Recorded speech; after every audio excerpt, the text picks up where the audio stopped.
اعوذ باللہ من الشیطان الرجیم بسم اللہ الرحمن الرحیم ان الشیطان للانسان عدو مبین. دیکھو قرآن کریم نے ہم کو صاف بتلا دیا کہ شیطان تمہارا کھلا دشمن ہے.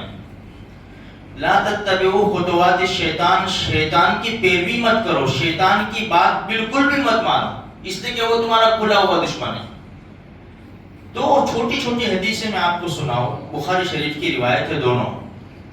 عبداللہ ابن مسعود رضی اللہ تعالیٰ عنہ فرماتے ہیں کہ اللہ کے رسول کے پاس حاضر تھا کہ ایک آدمی کا تذکرہ کیا گیا جو رات بھر صبح دیر تک سوتا ہے.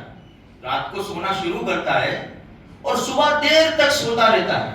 یعنی کوئی نماز یہ وہ سب جیسے آج کل ہمارا پورا ماحول ہے, 90% بلکہ اس سے بھی زیادہ لوگ رات کو سوتے ہیں اور پڑے رہتے ہیں, صبح وغیرہ کچھ بھی نہیں, اٹھیں گے آرام سے 10 بجے.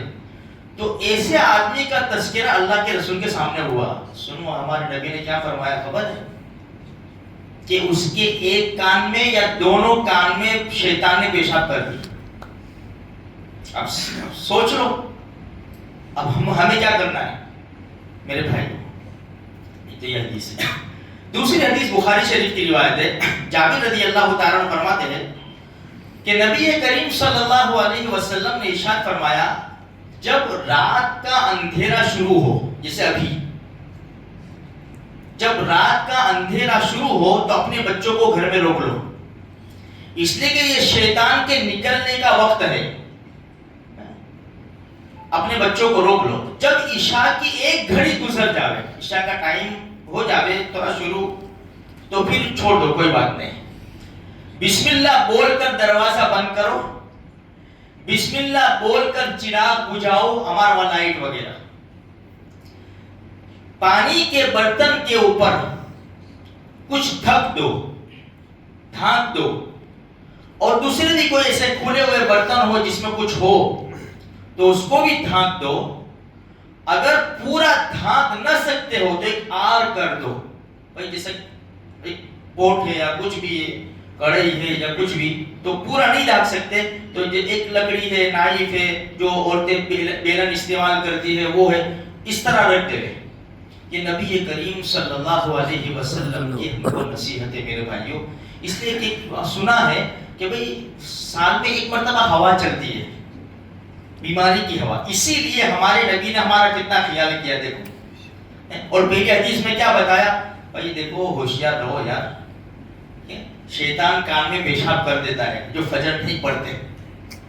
اب اندازہ لگاؤ میرے بھائیوں, بھائی بچہ اگر پیشاب کی چھینٹیں اڑ جاوے تو ہمارا کیا حال ہوتا ہے. یہ تو کان کے اندر, کان کے اندر. یہ حدیث کو ذرا سیریس لئیو میرے بھائیوں, سمجھ میں آئی؟ ہاں اس کو ورنہ اگر ہم سیریس نہیں لیتے تو پھر ہم کو بڑا مزہ آتا ہے. چلو بھائی روز کنڈیشن لگاؤ روز کان کے اندر.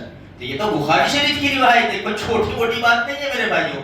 اس لیے ہوشیار ہو جاؤ. کل بھی میں نے بتایا تھا کہ امت کا بہت بڑا طبقہ فجر کی نماز نہیں پڑھتا. بھائی ایسے لوگ ہیں ماشاءاللہ, ایسے پابند, 4 ٹائم تم دیکھو نا, 4 ٹائم ماشاءاللہ صف اولا میں تکبیر اولا کے ساتھ ان کی بالکل نماز فوت نہیں ہوتی. پابندی سے 4 ٹائم نماز, کچھ بھی ہو جائے نا فجر سیدھا سر کے اوپر ہاتھ جاتا ہے, نہیں اٹھ سکتے. شاباش, جواب تو دیکھو کہاں سے اٹھے گا. 2 بجے 3 بجے سوئے گا فون رکھ کر بغیر دعا کے, تو کہاں سے اٹھے گا. ہمارے بچے نہیں دیکھتے, تم فون دیکھتے دیکھتے دیکھتے سو جاتے. کون سی دعا, کائے کی دعا. ماں باپ اٹھا کر ان کو ان کے بستر پر ڈالتے ہیں, اس لیے کہ ماں باپ بھی بیسی ہوتے ہیں نا, وہ تھوڑی دھیان دیں گے بچوں کے اوپر کہ بچہ سوتا ہے جاگتا ہے کیا کرتا ہے. وہ سو گیا, پھر کبھی 15 منٹ بعد 20 منٹ بعد وہ پاکستانی سیریل ختم ہوئی, امی کی نگاہ پڑی, وہ تو سو گیا, اس کو فون ہٹایا پھر اس کو ڈالا. کون سی دعا. یہ ہمارا ماحول ہے, یہ ہمارا کلچر ہے میرے بھائیوں. ہمیں تھوڑا دھیان دینے کی ضرورت ہے. ہم اللہ کے رسول صلی اللہ علیہ وسلم کے امت ہیں. ہمارے نبی نے بڑی زبردست تعلیم دی, ورنہ تو ہم شیطان کے جھانسے میں زندگی گزار رہے. اللہ میری آپ کی سارے مسلمانوں کی ہر شر سے, شیطان سے اور ہر دشمن سے اللہ حفاظت فرمائے.